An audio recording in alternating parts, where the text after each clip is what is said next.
You spoke about higher levels of awareness being enabled by quantum computing and so on. So I wondered if you could just comment on this. What do you think are the potential implications of all these new levels of awareness? What do you think its impact will be on systems of artificial intelligence and its associated ethical concerns? I think you've got to figure that out. Because you're younger than me. No, we can't really anticipate what's coming. And it's always been this way.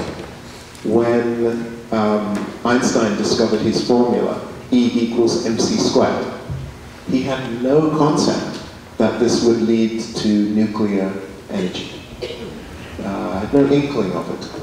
It seemed like an abstract, beautiful mathematical formula.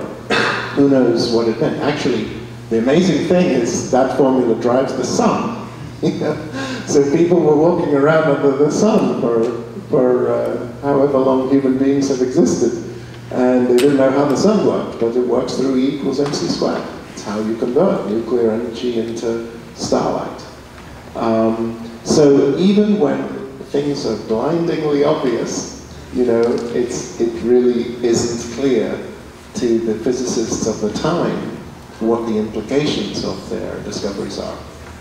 So I think what we've learned in the last, you see, because quantum mechanics operates on a higher level than our classical picture of the world, it makes it very, very difficult to see the implications. One of the things I talk about in the book is Bell's theorem.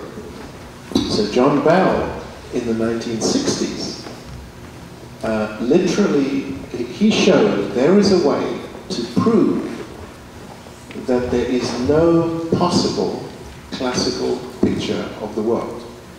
You prove it mathematically and with an experimental check. Before Bell, people like to picture the world as a big machine. And so, you imagine cogs and wheels and rods and engines driving things, and maybe there was somehow a way of picturing the world like that, if only we understood how this machine works. Then quantum mechanics came along and said that the world only operates according to the laws of probability. It doesn't, you can only make predictions which are probabilistic, and Einstein said he didn't believe God plays dice with the universe. So the debate was about this probability. But people you could still imagine a machine that worked with dice, okay? And this was the debate. But what Bell pointed out is they were all missing the point that no machine operating with or without dice could reproduce the quantum world. And he proved that in a theorem called Bell's theorem, which made some predictions that were checked in experiments in 1980. And they showed the world just doesn't work the way we picture it. And there is no possible picture, mental picture we can make of the world as a big machine which will explain it. And we're still, so it took people 40 years to get to Bell's theorem, another 20 years to check it in an experiment, another 20 years to figure out how to build a quantum computer. And now that, this may well happen in the next 10 years or 20 years that we get a quantum computer.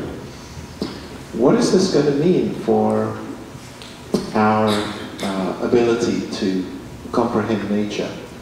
I mean, I think we have no idea, except that it will completely transform it. Okay.